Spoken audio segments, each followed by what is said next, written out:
Friends, तो कैसे हैं आप लोग। तो दोस्त उम्मीद करता हूं कि आप लोग शानदार होंगे, बेहतरीन होंगे और दोस्त आप अपनी तैयारी को एक अलग और विशेष अंदाज में दोस्त किए होंगे।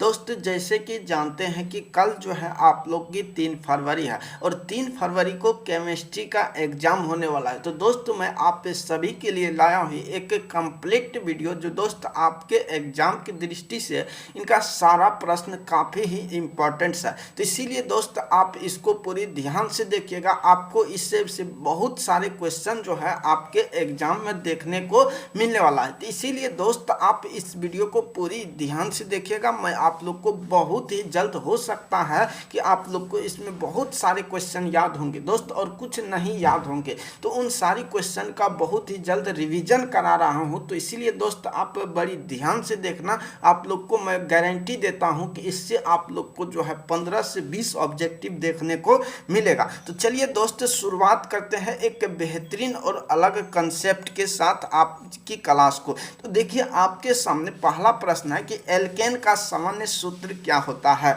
तो दोस्त इसके लिए सही आंसर याद रखना ऑप्शन नंबर बी होगा CnH2n, और वो जो है एल्केनॉल का सामान्य सूत्र होता है जो कि ऑप्शन नंबर बी है। काफ़ी ही इंपॉर्टेंट है, याद रखना। देखिए अगला प्रश्न है कि जो ये आप लोग ग्रुप देख रहे हैं COOH ग्रुप के अलावा एमिनो अम्ल में पाया जाता है, के अलावा एमिनो अम्ल में पाया जाता है, तो किस में पाया जाता है। तो दोस्त आप लोग को बताना है। तो इसके लिए जो दोस्त सही आंसर होगा ऑप्शन नंबर बी हो जाएगा NH2 को आप लोग ध्यान में रखना, काफ़ी ही इंपॉर्टेंट प्रश्न है। देखिए अगला प्रश्न है कि देखिए अभिक्रिया जो है नाइट्रोजन है और जो है हाइड्रोजन के बीच जो है यह रिवर्स रिएक्शन हो रहा है, इस तरह से बनता है। तो इसमें ताप बढ़ने पर जो है आप लोग को इसका निष्कर्ष बताना है कि इसका निष्कर्ष क्या होगा। तो दोस्त इसका आप लोग निष्कर्ष भी बता सकते हैं कि इसका निष्कर्ष क्या होने वाला है।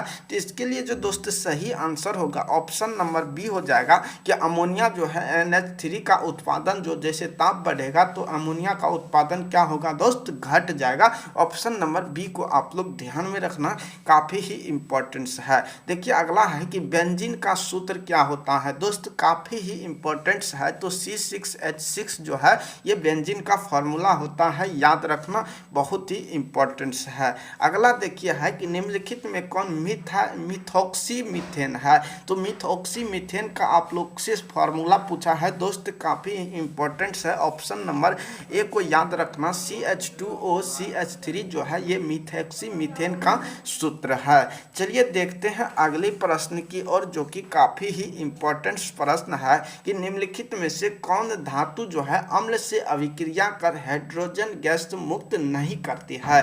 दोस्त ये आप लोग जानते होंगे कि हाइड्रोजन की सक्रियता श्रेणी में जो है हाइड्रोजन से नीचे जितने भी धातु है वो जो है अम्ल से अभिक्रिया करके जो है गैस हाइड्रोजन गैस मुक्त नहीं करता है। तो दोस्त इसके लिए सही आंसर हो जाएगा ऑप्शन नंबर सी को ध्यान में रखना, कॉपर जो है ये हाइड्रोजन से सक्रियता श्रेणी में नीचे है। आइए देखिए अगला है कि उजाला और पीला फास्फोरस है। तो उजाला और पीला फास्फोरस क्या है दोस्त, आप लोग को आंसर बताना है। तो इसके लिए सही आंसर जो है ऑप्शन नंबर ए होगा, एक क्या है, एक सम यानी कि अपरूप है दोस्त। ऑप्शन नंबर ए जो है एकदम राइट आंसर हो जाएगा। देखिए अगला है कि NH3 क्रोमियम है, उसके बाद COO4 है का होल 3 है। इसमें जो है क्रोमियम की उप सहसंयोजक संख्या कितना है दोस्त, ये आपसे पूछा गया है और ये कैसे निकालते हैं ये आप लोग भी जानते हैं। तो इसका जो सही आंसर होगा दोस्त ऑप्शन नंबर डी को आप लोग याद रखना कि इस तरह का अगर प्रश्न मिलेगा तो आप लोग ऑप्शन नंबर डी यानी कि 6 जो है इसमें इसको उप सहसंयोजक जो क्रोमियम का होगा वो 6 होगा दोस्त। आइए देखिए अगला है कि वातिया भट्टी में निम्नलिखित में से किस ऑक्साइड का अपचयन किया जाता है दोस्त। तो याद रखना कि वातिया भट्टी में जो है किसका अपचयन किया जाता है, ये जो है आयरन के ऑक्साइड का अपचयन किया जाता है। ऑप्शन नंबर ए जो है दोस्त इसके लिए एकदम राइट आंसर होने वाला है। आइए देखिए अगला प्रश्न है कि निम्नलिखित विलयन के लिए कौन अनुसंख्यक गुणधर्म है। तो अनुसंख्यक गुणधर्म के बारे में आप लोग भी दोस्त जानते हैं। तो इसके लिए जो सही आंसर हो जाएगा ऑप्शन नंबर ए परासरण, एकदम राइट आंसर होगा, याद रखना। आइए बढ़िए अगला प्रश्न है दोस्त अगर आप लोग को वीडियो अच्छा लग रहा है तो प्लीज़ एक लाइक और सब्सक्राइब भी आप लोग करते रहिएगा। अगला देखिए कि सिरका में जो है कौन सा अम्ल पाया जाता है। तो दोस्त सिरका में एसिटिक अम्ल पाया जाता है और एसिटिक एसिड का फॉर्मूला होता है CH3COOH जो है याद रखना। हो सकता है कि आप लोग को एसिटिक एसिड का फॉर्मूला पूछ सकता है। आइए देखिए दोस्त अगला है कि रवेदार ठोस होता है। तो आपको बताना है कि रवेदार ठोस का उदाहरण आप लोग को इसमें बताना है। तो दोस्त इसके लिए जो है सही आंसर हीरा एकदम राइट आंसर हो जाएगा। हीरा एक रवेदार ठोस है। आइए देखिए दोस्त अगला प्रश्न आपके सामने है, निम्नलिखित में से कौन पर्वतम भस्म है। अर्थात जो है आप लोग से भस्म पूछा गया है, परवल भस्म कौन सा है। तो आप लोग को इसका आंसर बताना है दोस्त। तो इसका सही आंसर जो है ऑप्शन नंबर सी हो जाएगा, CH3 का होल 2 इन या और जो है NH जो है एकदम राइट आंसर होगा। आप लोग को इसको याद रखना है। देखिए अगला प्रश्न है कि पेड़ों पर जो है जल का क्वथनांक कम हो जाता है। यानी पेड़ न है दोस्त, यहाँ पहाड़ लिखा हुआ है।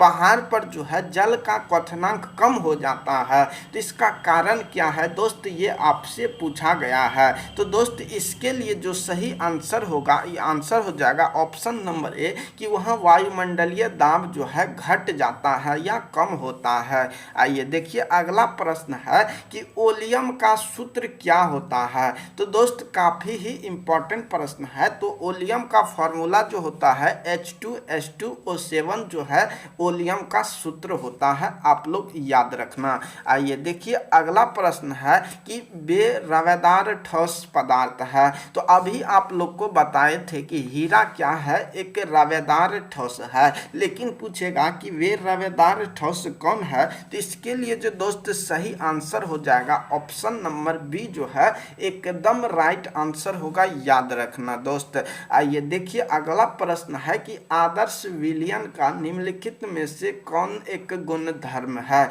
तो दोस्त याद रखना कि आदर्श विलयन का गुणधर्म जो है ये क्या करता है कि राउल्ट के नियम का पालन करता है। तो दोस्त आप भी जानते हैं राउल्ट के नियम के बारे में। तो ये इसको जो है आदर्श विलयन जो होता है वो राउल्ट के नियम का पालन करता है। देखिए अगला है कि खनिज जिसे धातु का निष्कर्षण होता है उसे क्या कहा जाता है। तो जिस खनिज से दोस्त धातु का निष्कर्षण किया जाता है ना, उसे अयस्क कहा जाता है। क्या कहा जाता है दोस्त, याद रखना, उसे अयस्क कहा जाता है। आइए देखिए अगला प्रश्न है कि निम्नलिखित में से कौन जो है जिंक का अयस्क नहीं है। तो काफी ही इंपॉर्टेंट प्रश्न है। तो दोस्त याद रखना कि जिंकाइट भी है, क्लेमाइन भी है और जिंक ब्लेंड भी है। लेकिन दोस्त जिंक का अयस्क जो है ये बॉक्साइट नहीं है दोस्त, ये एल्यूमिनियम का अयस्क है। याद रखना। आइए देखिए अगला है कि गैल्वेनिक सेल में एनोड होता है। तो एनोड जो है दोस्त वो कैसा होता है, यानी कि ऋणात्मक होता है या धनात्मक होता है या उदासीन होता है। तो दोस्त गैल्वेनिक सेल में जो है एनोड जो है वो कैसा होता है दोस्त, याद रखना, वो हमेशा ऋणात्मक इलेक्ट्रोड होता है। ऑप्शन नंबर ए एकदम राइट आंसर हो जाएगा। चलिए दोस्त देखते हैं अगला प्रश्न है कि निम्नलिखित में से कौन सा कथन जो है दोस्त सही है। तो आप लोग को सही कथन के बारे में बताना है। देखिए कथन नंबर ए है कि सभी अयस्क जो है दोस्त खनिज होते हैं। तो आप लोग इसके बारे में क्या निष्कर्ष जानते हैं। तो दोस्त सभी अयस्क जो है वो क्या होते हैं, खनिज होते हैं। ये बात लेकिन सत्य है दोस्तों। तो इसका सही आंसर ए ही हो जाएगा। लेकिन अगर ऑप्शन नंबर बी की देखिए तो सभी खनिज जो है वो दोस्त अयस्क नहीं होते हैं, ये इसका आंसर गलत हो जाएगा। देखिए यहाँ है कि सभी भस्म यानी कि सभी क्षार जो है भस्म नहीं होते हैं, यानी कि सभी क्षार दोस्त भस्म होते हैं और ऑप्शन में है कि नहीं होते हैं। तो इसीलिए ये भी आप लोग का गलत हो जाएगा। तो दोस्त इसके लिए जो सही आंसर होगा ऑप्शन नंबर ए होगा एकदम राइट आंसर। याद रखना। आइए देखिए अगला प्रश्न है कि किसी भी पदार्थ के क्रिया करने पर जो है निर्भर करता है। तो दोस्त किसी पदार्थ के क्रिया करने की दर जो है किस पर निर्भर करता है। तो याद रखना इसके लिए जो सही आंसर हो जाएगा ऑप्शन नंबर जो है ये एकदम राइट आंसर हो जाएगा, उसके सक्रिय द्रव्यमान पर निर्भर करता है। देखिए अगला प्रश्न है कि प्रथम कोटि अभिक्रिया के लिए वह टी हाफ यानी कि अर्ध आयु काल का मान कितना होता है। काफी ही इंपॉर्टेंट है, याद रखना। इसके लिए जो सही आंसर हो जाएगा ऑप्शन नंबर ए एकदम राइट आंसर होगा, आप लोग ध्यान में रखना। चलिए देखिए अगला प्रश्न है कि कीटोन का आप लोग को यहाँ पर मूलक दिख रहा है, इसके अपचयन के लिए जो है आप लोग को H2O से कराने पर जो है ये आप लोग को क्या प्राप्त होगा, ये आपसे पूछा जा रहा है। तो दोस्त इसके लिए जो सही आंसर होगा ऑप्शन नंबर बी, आप लोग याद रखना कि सेकेंडरी अल्कोहल प्राप्त होने वाला है। आइए देखिए अगला प्रश्न है कि HCP जो है इकाई सेल में परमाणु की संख्या कितनी होती है। तो याद रखना दोस्त कि HCP में जो है परमाणु की संख्या 6 होती है, ऑप्शन नंबर बी एकदम राइट आंसर होने वाला है। आइए देखिए अगला है कि कौन कार्बनिक यौगिक सिल्वर मिरर जांच देता है। तो एक जो यौगिक है दोस्त वो सिल्वर मिरर अर्थात सिल्वर के बारे में जांच करता है। तो उन यौगिक का नाम क्या है और उसका फॉर्मूला क्या है, ये दोस्त आप लोग को बताना है। तो इसके लिए जो सही आंसर होगा दोस्त ऑप्शन नंबर बी होगा, HCOOH एकदम राइट आंसर होगा, याद रखना। आइए देखिए अगला है कि निम्नलिखित में किसमें टिंडल प्रभाव नहीं पाया जाता है। दोस्त काफी ही इंपॉर्टेंट है कि टिंडल प्रभाव जो है नहीं पाया जाता है। तो इसके लिए जो सही आंसर होगा याद रखना दोस्त ऑप्शन नंबर चीनी का घोल जो है इसमें टिंडल प्रभाव नहीं पाया जाता है, एकदम राइट आंसर होने वाला है। आइए देखिए अगला है कि कीटोन का दोस्त क्रियाशील मूलक क्या होता है। तो कीटोन का दोस्त आप जानते हैं कि क्रियाशील मूलक जो होता है वो दो तरफ से इसका बॉन्ड खाली रहता है और दोस्त इस तरह से आप लोग का क्रियाशील मूलक होता है।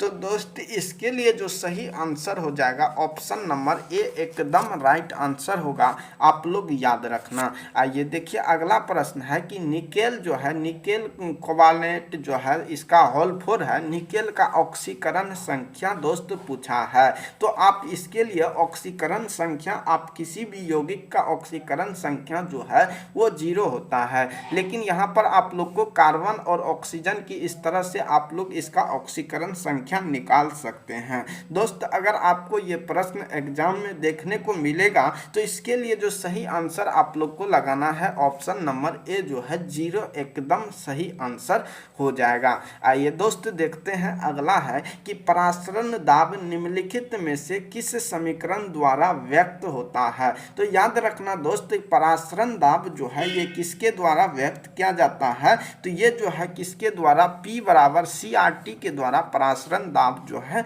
व्यक्त किया जाता है, ऑप्शन नंबर ए जो है दोस्त एकदम राइट आंसर होगा, याद रखना।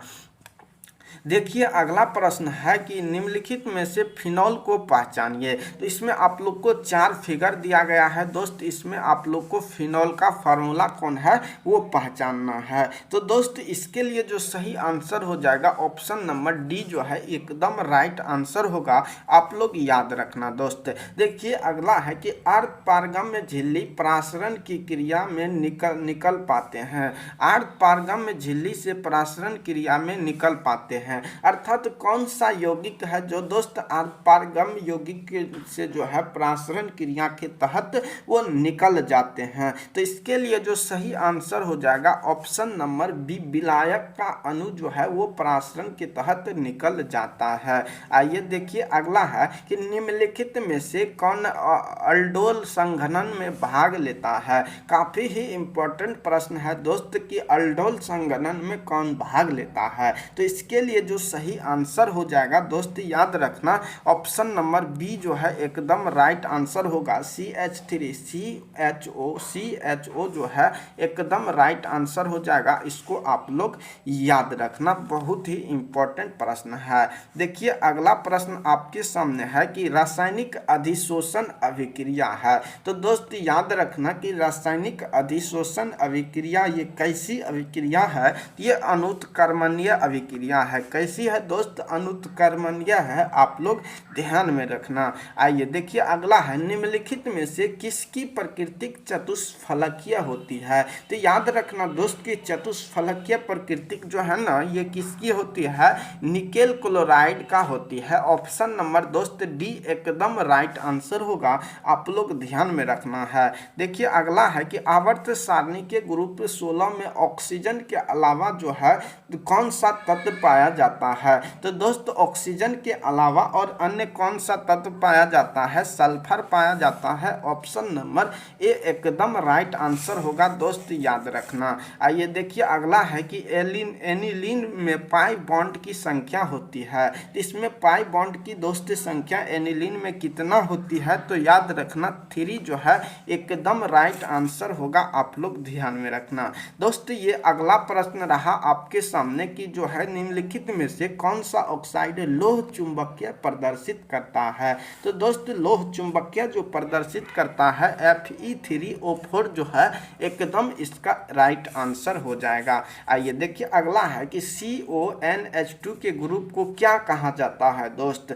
तो इसे याद रखना, काफी ही इंपॉर्टेंट प्रश्न है। तो इसे क्या कहा जाता है? एमिडो ग्रुप के नाम से इसे जाना जाता है। अगला लास्ट प्रश्न दोस्त एक और है जो देख लीजिए है, अल्कोहल में सक्रिय क्रियाशील मूलक क्या है? तो दोस्त याद रखना ऑप्शन नंबर अल्कोहल के लिए जो सक्रिय क्रियाशील मूलक है एकदम राइट आंसर होगा, आप लोग ध्यान में रखना। तो दोस्त ये रहा आपके सामने एक बेहतरीन जो है क्वेश्चनों का कलेक्शन, जो आपके एग्जाम में दोस्त मैं इसे विश्वास और गारंटी के साथ कहता हूँ कि आप लोग को 15 से 20 क्वेश्चन इससे आप लोग को देखने को मिलेगा। तो दोस्त उम्मीद करता हूँ कि ये सभी आप सभी के लिए काफ़ी ही इम्पोर्टेंट था। दोस्त अगर अच्छा लगा एक लाइक कीजिएगा, चैनल पर न्यू है सब्सक्राइब कर लीजिएगा, क्योंकि मैं आपको इस तरह का कंटेंट देते रहता हूँ। दोस्त ठीक है, धन्यवाद।